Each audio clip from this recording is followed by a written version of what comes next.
Topic करते हैं refraction on spherical surface. यहाँ पर क्या स्फेरिकल सरफेस पे रिफ्रैक्शन आएगी, मतलब कन्वेक्स के सारे केस आएंगे, फिर कनकेव के आएंगे, और फिर रेयर टू डेंसर है तो डेंसर टू रेयर आएंगे। इस तरह से ये सब कुछ चलने वाला है।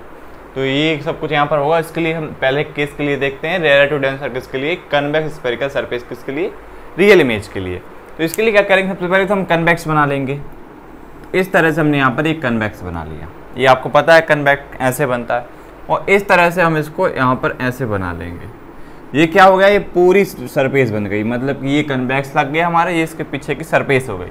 मतलब ये पूरी अब रिफ्रैक्टिंग सरफेस, ये हमने एक पूरी रिफ्रैक्टिव सरफेस मान ली, ये हमारी डेंसर सरफेस हो गई। और यहाँ पर हम एक रेयर बना लेंगे, तो ये पूरी सरफेस बन गई। और इसके बीच में इसका करेंगे हम एक प्रिंसिपल एक्सिस डाल देंगे। ये हमने क्या किया, यहाँ पर एक प्रिंसिपल एक्सिस डाल दी। तो प्रिंसिपल एक्सिस के बाद क्या होगा, यहाँ पर हम एक क्या करेंगे, वो ऑब्जेक्ट रखेंगे। तो यहाँ पर मान लीजिए हमने एक ऑब्जेक्ट रखा और इससे हमने इस पर एक रे डाली, इस तरह से हमने इस पर एक रे डाल दी। तो ऑब्जेक्ट से हमारी रे इस पर गई। तो आपको पता है ये यदि इस हमारे मिरर पर, ये हमारी मिरर पर नहीं, लेंस पर ये हमारी कैसी होगी, इस पर यदि क्या करेगी, इस पर स्ट्राइक करेगी, तो स्ट्राइक करने से कौन सी होगी, ये वाली हमारी इंसिडेंट रे हो जाएगी। और इंसिडेंट रे पर आपको पता है एक नॉर्मल बनता है। तो नॉर्मल कहाँ पर बनेगा, आपको पता है ये हमारा कौन सा कन्वेक्स लगा हुआ है, और आपको पता है ये कैसे स्फीयर के पार्ट होते हैं। तो यदि इसको हम देखें तो स्फीयर का पार्ट यदि हम इस तरफ बनाए तो यहाँ पर स्फीयर बनेगा। तो इसका पता है आपको सेंटर ऑफ कर्वेचर, तो आपको ये भी पता होगा इतने बनाते हुए कि कॉन्वेक्स का सेंटर ऑफ कर्वेचर कहाँ होता है, यहाँ पर होता है।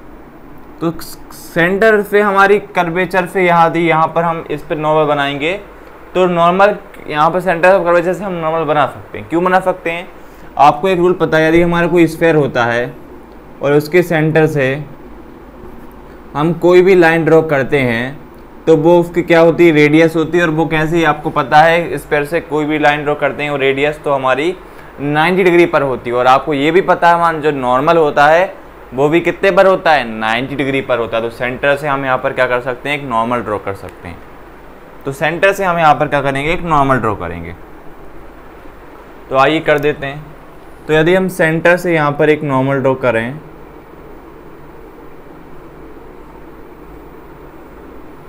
तो ये हमने यहाँ से एक सेंटर से नॉर्मल ड्रॉ कर दी। अब क्या होगा, ऑब्जेक्ट यहाँ से इससे इस पर जाएगा। तो ये हमारा, आपको पहले यहाँ पर रख देते हैं, ये हमारा कौन सा रेयरर है, ये रेयरर मीडियम, इसको अपन ने μ1 नाम दे दिया। ये अपना कौन सा डेंसर है, और इसको अपन ने कौन सा μ2 नाम दे दिया। तो ये आपको पता होगा जब हमारी लाइट रेयरर से डेंसर में जाती है तो कैसी है, होती है वेंड टूवर्ड्स द नॉर्मल होती। कैसी होती, वेंड टूवर्ड्स द नॉर्मल होती। तो ये यहाँ से यहाँ पर जाएगी तो कैसी होगी, नॉर्मल के पास में ये बेंड होगी। तो यदि आइए इसको बेंड कर देते हैं थोड़ा अपन यहाँ पर, तो इस तरह से अपन इसको यहाँ पर बना देंगे। ये हमारी यहाँ पर बन गई, और ये क्या बन गई, अपनी इमेज बन गई। यहाँ पर ये इमेज बन गई, यहाँ पर ये क्या फॉर्म हो गई, इसकी इमेज फॉर्म हो गई। तो इतना आपको क्लियर हो गया होगा कि किस तरह से डायग्राम बना है। तो ये हमारा कौन सा एंगल हो गया, इंसिडेंट रे और नॉर्मल के बीच में कौन सा होता है, एंगल आई होता है। और नॉर्मल और रिफ्रैक्टेड रे के बीच में कौन सा एंगल होता है, एंगल आर होता है। ये सब चीज़ें आपको पता है। इस आर को अपन कैसा बनाएंगे, यहाँ पर ऐसा बनाएंगे। क्यों बनाएंगे वो अभी समझ में आ जाएगा। तो अपन ने इतना कर लिया। अब क्या होगा, जो यहाँ पर ऑब्जेक्ट है, सेंटर ऑफ कर्वेचर है और इमेज है, इन सब के पास भी अपने अपने एंगल होंगे। तो जो ऑब्जेक्ट के पास जो एंगल बनेगा वो कौन सा एंगल होगा, अल्फा होगा। और जो इमेज के साथ बनेगा वो कौन सा होगा, बीटा होगा। और सेंटर ऑफ कर्वेचर के साथ जो एंगल बनेगा, उस बीटा को अच्छे से बना देते हैं, ये बीटा होगा। और जो सेंटर ऑफ कर्वेचर के साथ बनेगा वो कौन सा होगा, गामा होगा। गामा क्या है, ये आर जैसा कुछ बनता है, इसलिए मैंने आर को ऐसा वाला बना दिया अलग अलग हो सके। तो ये इस तरह से अल्फा ऑब्जेक्ट के साथ, बीटा इमेज के साथ, और गामा हमारे सेंटर ऑफ कर्वेचर के साथ बनता है। तो ये बात आपको क्लियर है। और इस पॉइंट को अपन नाम देते हैं, ये हमारा कौन सा पॉइंट हो जाएगा, इस पॉइंट को अपन ने ए नाम दे दिया। अब इस ए पॉइंट से क्या करेंगे, ये तो आपको पता है ये बीच वाला कौन सा हमारा पोल होता है। अब इस ए से क्या करेंगे, यहाँ पर एक परपेंडिकुलर डाल देंगे। परपेंडिकुलर क्यों डालेंगे वो आपको बाद में समझ में आ जाएगा। लेकिन यहाँ से यदि हम परपेंडिकुलर डाल देंगे तो ये क्या यहाँ पर आ जाएगा, एम हमारा परपेंडिकुलर होगा। परपेंडिकुलर मतलब ये 90 डिग्री पर इस पर आ जाएगा। तो ये हमारा डायग्राम यहाँ पर बन गया। अब डायग्राम यदि समझ में आ गया तो अब कुछ नहीं है, और डायग्राम में भी कुछ नहीं था, सिंपल आपको इमेज ऑब्जेक्ट रखनी थी, centre of curvature normal draw करनी थी और इस तरह से इस डायग्राम को बना लेना था। अब देखते हैं हमारा जो कैसे इसको डेरिवेशन करेंगे। तो यहाँ पर क्या करेंगे, पॉइंट ए पर हम स्नेल्स लॉ अप्लाई करेंगे। तो यहाँ पर लिखेंगे अप्लाई स्नेल्स लॉ एट ए। यहाँ पर क्या किया हमने, पॉइंट ए पर स्नेल्स लॉ अप्लाई करी। तो आपको पता है स्नेल्स लॉ क्या हो रहा है, यहाँ पर हमारी जो इंसिडेंट रे है वो μ1 से जा रही है और μ1 पे कौन सा एंगल बन रहा है, साइन आई बन रहा है। फिर कहाँ गई वो, μ2 पे गई और वहाँ पर कौन सा एंगल बन रहा है, साइन आर बन रहा है। साइन आर ऐसे बनाना है अपन को क्योंकि ये ए बी है, तो ए हमने बना दी। अब क्या करेंगे हम यहाँ पर, four small angle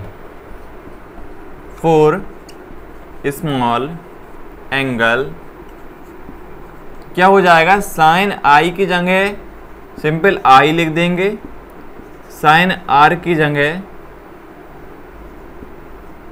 simple are लिख देंगे। अब ये क्या हो रहा है, साइन आई की जगह आई, साइन आर की जगह आर।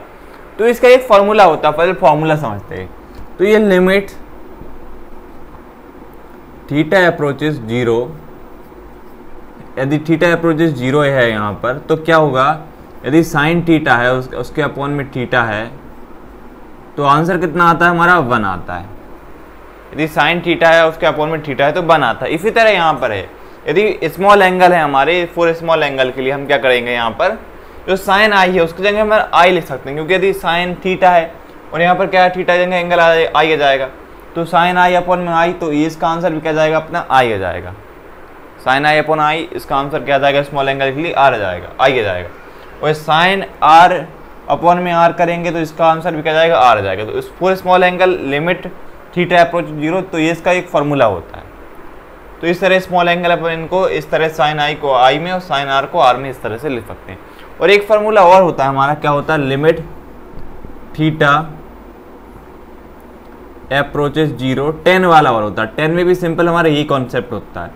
10 वाला इसलिए बता रहा हूँ, 10 वाला भी यहाँ पर यूज होने वाला है। तो 10 थीटा अपॉन में थीटा, इसका आंसर भी अपना 1 ही आता है। तो ये साइन आई है, साइन आर है, ये 10 के इक्वल भी है।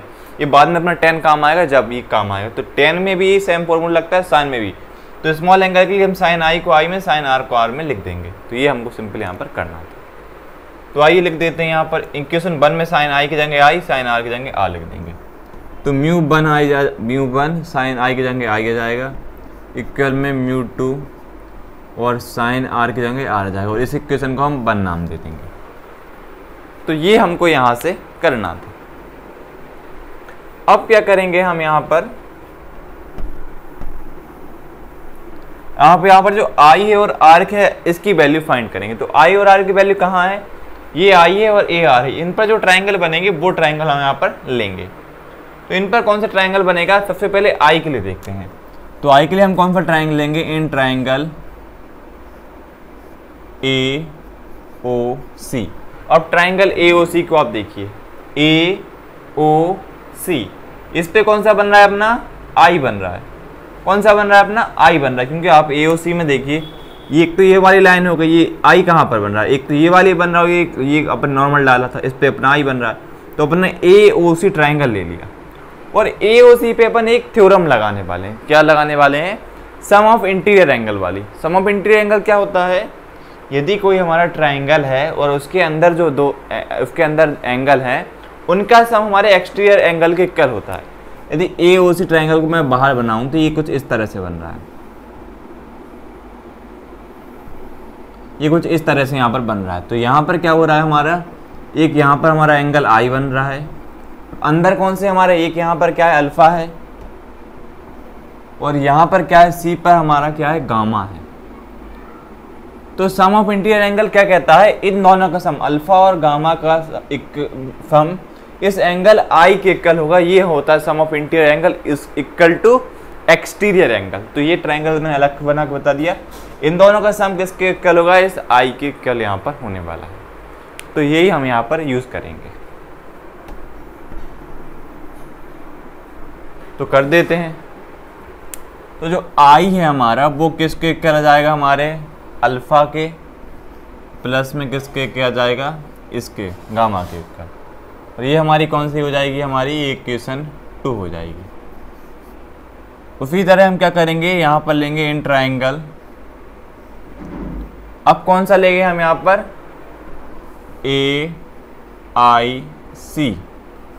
AIC वाला ट्राइंगल लेंगे। अब AIC वाले में आप देखें, आप खुद ही देखिए, यहाँ पर AI और AC वाले में हमारा ये एंगल बन रहा था, इसलिए हमने AIC वाला ट्राइंगल ले लिया। और AIC वाले में भी क्या है, देखिए ये हमारा ये जो गामा वाला एंगल है ये बाहर बन रहा है, बाकी R और बीटा हमारे अंदर बन रहा है। तो यहाँ पर ही सब इंटीरियर एंगल वाली लग जाएगी प्रॉपर्टी। तो ये गामा कैसा हमारा बाहर आ जाएगा, ये गामा अपना बाहर लिख देंगे और अंदर क्या चलेगा, अपना R प्लस बीटा चलेगा। और यहाँ से क्या करेंगे, क्योंकि अपन को I की और R की वैल्यू रखनी, तो यहाँ से R की वैल्यू फाइंड कर लेंगे। तो क्या हो जाएगी, गामा माइनस में बीटा आ जाएगा और इक्वल में किसके, R के इक्वल आ जाएगा, वो हो जाएगी हमारी इक्वेशन 3। तो ये अपन ने दोनों इक्वेशन को यहाँ पर तैयार कर लिया। अब दोनों इक्वेशन को तैयार करने के बाद यहाँ पर क्या करेंगे, इन इक्वेशन 2 को और इक्वेशन 3 को हम इक्वेशन 1 में यहाँ पर पुट कर देंगे। तो वही हम यहाँ पर करेंगे। तो आइए यहाँ पर कर देते हैं हम यही चीज़। तो यहाँ पर ये इतना बड़ा यहाँ पर मिरर बना हुआ है, इसको क्या करें, थोड़ा छोटा कर दें, बोर्ड बड़ा हो जाएगा। ये आपने यहाँ डायग्राम बना लिया होगा यहाँ से, यहाँ चलो इसको थोड़ा छोटा कर देते हैं। इसको अपन क्या करते हैं, थोड़ा सा यहाँ पर छोटा कर देते हैं।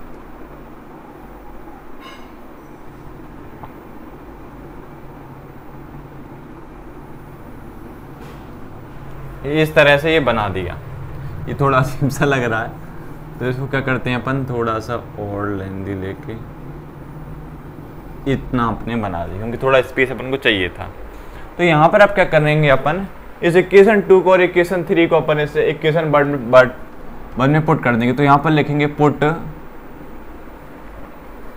Second and third in equation first. क्या करेंगे, यहाँ पर सेकेंड और थर्ड इक्वेशन को अपन क्या करेंगे, इस 1 में यहाँ पर पुट करेंगे। ये आपको आपके रफ में इस तरह नीचे जगह होगी, तो आपको यहीं पर लिखना है, यहाँ पर साइड में नहीं लिखना, क्योंकि यहाँ पर बोर्ड में जगह नहीं थी, इसलिए मैं यहाँ पर साइड में इसको लिख रहा हूँ। तो यदि यहाँ पर I की और R की वैल्यू पुट करें तो म्यू बन जाएगा यहाँ पर, और म्यू बन के बाद क्या जाएगा, हमारा जो I की वैल्यू है, यहाँ पर I की वैल्यू क्या है हमारी, अल्फा प्लस में क्या है, गामा,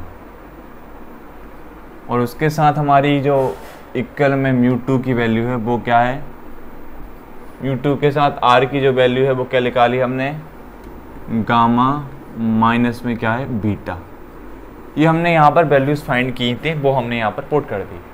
अब मैंने आपको जो बताया था वहाँ पर, एक तो हमारा साइन का फॉर्मूला बताया था, उसके साथ यहाँ पर tan का फॉर्मूला भी बताया था।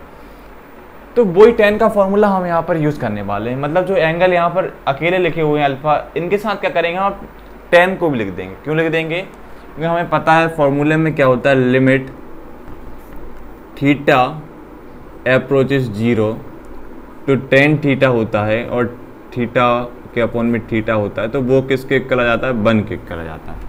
इस तरह यहाँ पर यदि tan अल्फा ले लें और अपॉन में भी अल्फा ले लें, तो ये किसके, अल्फा के इक्वल आ जाएगा। तो इसको हम चाहें तो tan alpha, tan gamma minus tan beta, इस तरह लिख सकते हैं। तो इनकी जगह क्या करेंगे अपन, इस स्मॉल एंगल को ना लिख के इनके साथ फुल एंगल लिख देंगे। जैसे अपन ने वहाँ पर किया था, साइन आई को आई में कन्वर्ट कर दिया था, साइन आर को आर में कर दिया, तो इसी तरह यहाँ पर अपन करने वाले हैं। तो इनके साथ क्या करेंगे अपन, tan को ले लेंगे। इसका फॉर्मूला होता है, ये आप लिख लेना साइड में, ये मैंने समझाने के लिए बता दिया बस। तो यहाँ पर क्या करेंगे, इस एंगल के साथ अपन tan को ले लेंगे। तो यहाँ पर क्या आ जाएगा, म्यू बन जाएगा, उसके साथ यहाँ पर क्या आ जाएगा, tan अल्फा आ जाएगा प्लस tan गामा आ जाएगा, उसके साथ यहाँ पर μ2 के बाद क्या जाएगा, यहाँ पर tan गामा माइनस में tan बीटा। ये यहाँ पर हम अपना आ गए। अब क्या करेंगे, यहाँ पर tan की वैल्यू आपको पता है, tan क्या होता है हमारा, tan का फॉर्मूला होता है परपेंडिकुलर अपॉन में बेस। ये पंडित भोले प्रसाद हर भोले साहब ने याद किया होगा। तो tan का फॉर्मूला होता है परपेंडिकुलर अपॉन बेस। अब ये कहाँ पर यूज़ करेंगे, जहाँ पर ये अल्फा एंगल बन रहा होगा उसी ट्राइंगल पे अपन देखेंगे कि जो उसका परपेंडिकुलर है और क्या उसका बेस है। तो ये अपन वहाँ पर यूज़ करने वाले हैं। तो आइए करते हैं। अब इसको अपन को क्या है, डायग्राम में देखना पड़ेगा। तो डायग्राम में देखते हैं। अब टेन अल्फा कहाँ बन रहा है, अल्फा अपना यहाँ पर बन रहा है, तो अल्फा जहाँ बन रहा है वो वाला ट्राइंगल लेंगे। तो ट्राइंगल कौन सा ले लेंगे, ए ओ एम। ए ओम ट्राइंगल को यदि आप देखें तो ये आपका परपेंडिकुलर, आपको पता है अपन ने ए एम डाला था, वहाँ बताया भी था कि अपन ने ए एम क्या परपेंडिकुलर डाला है, तो ये तो अपना परपेंडिकुलर हो जाएगा। और बेस क्या हो जाएगा अपना, परपेंडिकुलर अपना ये हो गया, तो बेस कौन सा, ये वाला हो जाएगा। तो परपेंडिकुलर अपॉन बेस तो अपने 10 का फॉर्मूला होता है। तो ये ए एम और ओ एम अपन 10 अल्फा की जगह यहाँ पर लिख देंगे, क्योंकि परपेंडिकुलर अपॉन में बेस, जहाँ एंगल बन रहा है बस वहीं से ट्राइंगल बना के और लिख दीजिएगा वैल्यू। और अल्फा और 10 अल्फा की जगह क्या आ गया अपना, ए एम अपना परपेंडिकुलर हो गया और ओ एम अपना क्या हो गया, परपेंडिकुलर और बेस हो गया। और 10 गामा, तो 10 गामा यदि आप यहाँ पे देखें तो ए एम सी वाले ट्राइंगल पे देखें तो परपेंडिकुलर क्या हो जाएगा अपना, ए एम हो जाएगा। तो परपेंडिकुलर अपना ए एम आ गया, प्लस लगा के ए एम लिख देंगे। और अपना जो बेस है वो क्या हो गया, सी एम हो गया। ये देखिए ए एम सी में क्या है, यहाँ पर गामा बन रहा है, तो सी एम अपना क्या हो गया, इसका बेस हो गया। उसके बाद इस तरफ जाएंगे तो ये क्या है, म्यू टू आ जाएगा। और म्यू टू के साथ यदि आप 10 गामा को देखें तो 10 गामा तो यही का ही आ जाएगा यहाँ पर। तो ये अपना क्या आ जाएगा, ए एम आ जाएगा और नीचे क्या आ जाएगा, सी एम आ जाएगा। और ये माइनस में क्या आ जाएगा, 10 बीटा। तो 10 बीटा यदि आप देखें तो 10 बीटा यहाँ पर बन रहा है, तो 10 बीटा के लिए कौन सा, ए एम आई वाला ट्राइंगल आ जाएगा। तो आपको पता है सब में परपेंडिकुलर तो अपना ए एम ही डाला है अपन ने, तो सब में वही बनेगा, बस बेस चेंज हो रहा है। तो इसका बेस कहाँ पर हो जाएगा, एम से आई हो जाएगा। तो इसका बेस क्या हो गया अपना, एम आई हो गया। ये नीचे वाला आपको दिख रहा है या नहीं दिख रहा, ये अपन देख के आते हैं। हाँ आपको दिख रहा है सब कुछ, ये आपको सब चीज़ें विजिबल है। तो ये अपन ने यहाँ पर इनको कर दिया, तो समझ में आपको आया होगा किस तरह से इनको किया है। ये म्यू टू और म्यू की अपन ने यहाँ पर वैल्यूज लिख दी। अब क्या करेंगे यहाँ पर इतना आपने नोट कर लिया हो, नहीं किया तो कर लीजिए। अब जो यहाँ पर करेंगे वो यहाँ पर करेंगे, इसको अपन स्नेल्स फ्लो वगैरह को मिटा देते हैं यहाँ से।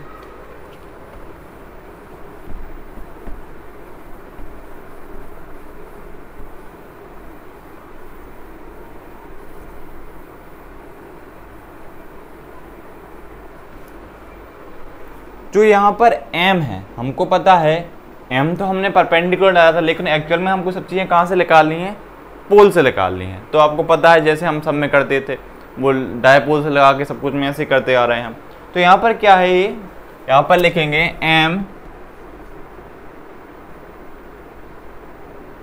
m is very close to p, मतलब जो पोल है हमारा वो क्या है, इस परपेंडिकुलर से बहुत पास है। तो हम क्या करेंगे, जहाँ पर जो m है हमारी इस इक्वेशन का, या पूरी इक्वेशन को देखें, जहाँ जहाँ इस पर m है उसकी जगह हम क्या कर देंगे, यहाँ पर p पुट कर देंगे।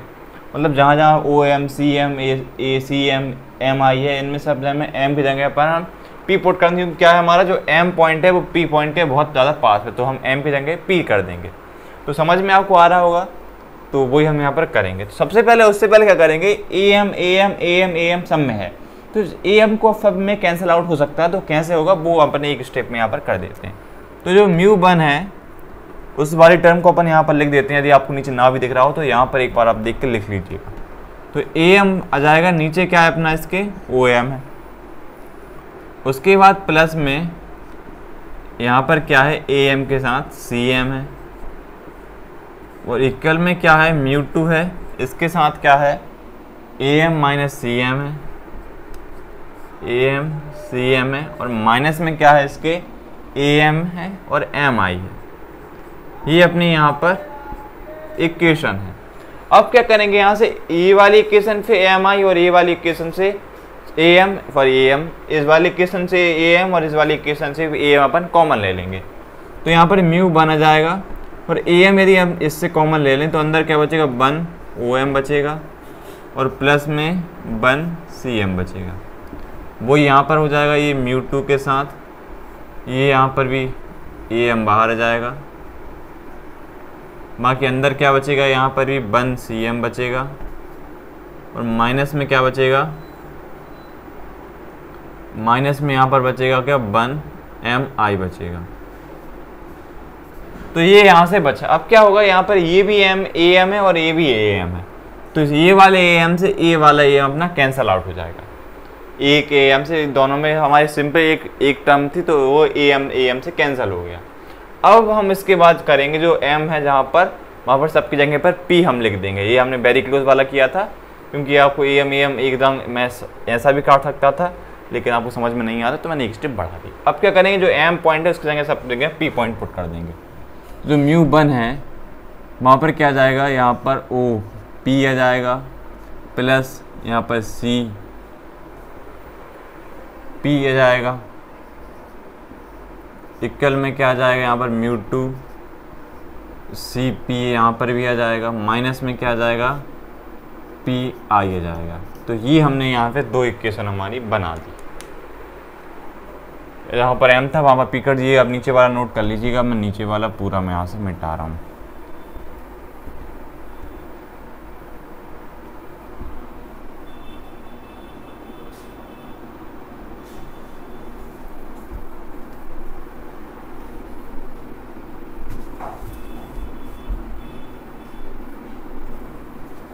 तो अब क्या करेंगे, सिंपल अब तो वैल्यू पुट करना रह गया, मतलब कि जो हमारी पोल से डिस्टेंसेस होती हैं उन सबको यहाँ पर पुट करेंगे। तो आपको पता है पोल से हमारी ऑब्जेक्ट की जो डिस्टेंस होती है वो कितनी होती है, u होती है, और पोल से हमारी जो इमेज की डिस्टेंस होती है वो भी आपको पता है कितनी होती है हमारी। एक्चुअली इसको अपन क्या करते हैं, थोड़ा नीचे बना देते हैं। ये पोल से जो ऑब्जेक्ट डिस्टेंस होती है वो u होती है, और पोल से जो हमारी इमेज की डिस्टेंस होती है वो क्या होती है, v होती है। और जो पोल से हमारी सेंटर ऑफ कर्वेचर की होती है वो कितनी होती है, r होती है। ये सब चीज़ें आपको पता हैं, आप इतना लंबा चैप्टर भी पढ़ चुके हैं। तो ये हम यहाँ पर करेंगे। तो आप यहाँ पे OP देखें तो ये O पॉइंट है और ये P पॉइंट है। O से पोल तक की दूरी आपको पता है ऑब्जेक्ट की होती है और U होती है। और आपको ये भी पता है जो हमारा मिरर, जो हमारे वैसे हम लेके चलते थे जो साइन कन्वेंशन, जो लेफ्ट हैंड साइड होता था, मतलब मिरर के हमारे जो कन्वेक्स यहाँ पर दिया हुआ है, ये तो कन्वेक्स स्फेरिकल सरफेस है, तो उनमें सब में एक बात तो कॉमन रहेगी, जो लेफ्ट हैंड साइड हमारी वैल्यू लेंगे वो सब कैसी लेंगे, हम माइनस में लेंगे, और जो राइट हैंड साइड वाली जो वैल्यू लेंगे वो सब कैसी होंगी, प्लस में होंगी। मतलब कि u वगैरह जो इस तरफ लेंगे वो सब कैसे हम माइनस में लेने वाले, लेकिन इसके राइट हैंड साइड इस तरफ जो वैल्यू लेंगे हम v और r वो कैसे प्लस में लेंगे, तो वही हम यहाँ पर करेंगे। तो यहाँ पर जो μ1 है और जो OP है वो कैसा आ जाएगा हमारा, UP ये u माइनस का आ जाएगा, उसके साथ ये CP है। तो CP को आप देखें ये C है और ये P है, तो C से P की डिस्टेंस क्या है हमारी, R है, लेकिन राइट हैंड साइड है तो कैसा प्लस का आएगा, तो ये प्लस का R आ जाएगा। उसके बाद क्या है अपना, ये μ2 है, तो μ2 में CP है, CP तो अपने यहाँ पर लिखा था, ये प्लस का R ही था। उसके बाद PI, तो P से I क्या है, अपनी इमेज है, और इमेज क्या है इस तरफ है, तो ये भी प्लस की आएगी, ये भी प्लस की आएगी। ये माइनस का साइन तो ये यहाँ पर चल रहा है ना, ये वही वाला माइनस का साइन है, तो ये अपन ने यहाँ से लिख दिया। अब क्या करेंगे, जो μ1 और μ2 इनके अंदर एक बाहर लिखे हुए हैं, इनका क्या करेंगे, अंदर अपन इंटू कर देंगे। तो यहाँ पर μ1, यहाँ पर μ1, यहाँ पर μ2, यहाँ पर μ2 हो जाएगा। मतलब ब्रैकेट के बाहर लिखे हुए इनका क्या करेंगे, दोनों तरफ अपन अंदर इंटू कर देंगे। तो यहाँ से अपनी इक्वेशन क्या बन जाएगी, ये μ1 आ जाएगा, उसके नीचे माइनस का u हो जाएगा, ये μ1, इसके नीचे प्लस का r आ जाएगा, और यहाँ पर क्या, ये μ2, यहाँ पर ये प्लस का r आ जाएगा, और यहाँ पर माइनस का μ2, इसके साथ ये प्लस का v आ जाएगा। तो ये आपको यहाँ पर समझ में आया होगा। अब क्या करेंगे यहाँ पर अपन, ये u और v वाली टर्म को एक साइड कर लेंगे और r वाले टर्म को अपन एक साइड कर लेंगे। तो ये माइनस का μ2 और v वाली है, इसको अपन इस तरफ ले आएंगे, तो ये μ1 और माइनस का u, और ये प्लस μ2 वाली इस तरफ माइनस की, क्योंकि माइनस का साइन है, और यदि इसको इस तरफ ले आएंगे तो ये μ2 और ये v वाला कैसा हो जाएगा अपना, प्लस में हो जाएगा। बाकी यहाँ तो इस तरफ क्या बचेगा, ये μ2 और ये प्लस में आ रहा है, और ये वाली भी कैसी, μ1 वाली अपनी प्लस में, लेकिन इसको इस साइड लेके जाएंगे तो ये माइनस की हो जाएगी। तो ये μ2 ये कैसी, प्लस का r यहाँ पर आ गई, लेकिन ये कैसी हो गई, माइनस की हो गई। तो अब यहाँ पर ये माइनस प्लस साइन लेके हम इतनी दूर से समझ में आ रहा था, क्योंकि आपको समझना था कि ये माइनस का कौन सा है, प्लस का कौन सा है। अब क्या करेंगे अपन, सिंपल जो प्लस वाली है उनका साइन आपको पता देखना जरूरी नहीं है, क्योंकि जो माइनस होती है उसका साइन लगा देते, लेकिन प्लस वाली का आपको पता चल जाता है कि प्लस वाली। तो अब यहाँ से प्लस प्लस के साइन मैं यहाँ से हटा देता हूँ। तो अब यहाँ से क्या करेंगे अपन, यहाँ पर भी आर है और यहाँ पर भी आर है, मतलब इन दोनों के अपॉन में क्या है, आर ही है। तो यहाँ से क्या करेंगे, 1 अपॉन आर अपन कॉमन ले लेंगे। क्या करेंगे, 1 अपॉन आर यहाँ से अपन कॉमन ले लेंगे, तो वो यहाँ पर अपन करने वाले हैं। तो जो μ1 है वो उसके साथ माइनस का u है, और इसके साथ क्या है μ2, यहाँ पर v है। मैंने बताया प्लस का साइन लगाना जरूरी नहीं था, लेकिन आपको समझने के लिए वहाँ पर मैंने ऊपर लगा दिए थे, कौन सा माइनस का लेना कौन सा प्लस का लेना।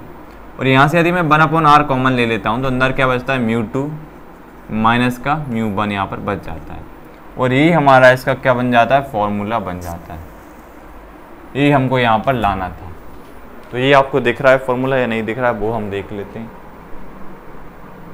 तो फॉर्मूला आपको दिख रहा है पूरा, तो समझ में आपको आया होगा किस तरह से इसको करना था। इजी था लेकिन थोड़ा लेंदी है, और इसके आगे भी लेंदी आएंगे, लेकिन ये समझ में आ गया तो वो अपन जल्दी जल्दी कर लेंगे।